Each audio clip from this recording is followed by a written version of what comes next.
नमस्कार विद्यार्थी मित्रांनो, टिपिकल इंडियन मास्टर या यूट्यूब चॅनलमध्ये आपल्या सर्वांचे स्वागत आहे. इयत्ता 12वीच्या बोर्ड परीक्षेच्या तयारीसाठी बायोलॉजी विषयाचे अत्यंत महत्त्वाचे प्रश्न आपल्यासमोर या व्हिडिओच्या माध्यमातून ठेवले जात आहेत.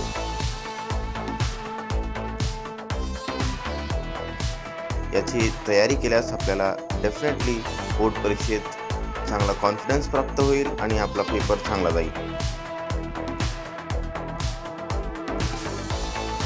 आपण या प्रश्नाच्या उत्तराचा सराव करावा. आपल्या वर्गमित्रामध्ये हा व्हिडिओ शेअर करावा आणि आवडल्यास लाईक करायला विसरू नका. आणखीनही आपल्याला असे व्हिडिओ या चॅनलवर प्राप्त होत राहतील तर चॅनलला सबस्क्राईब करून ठेवा.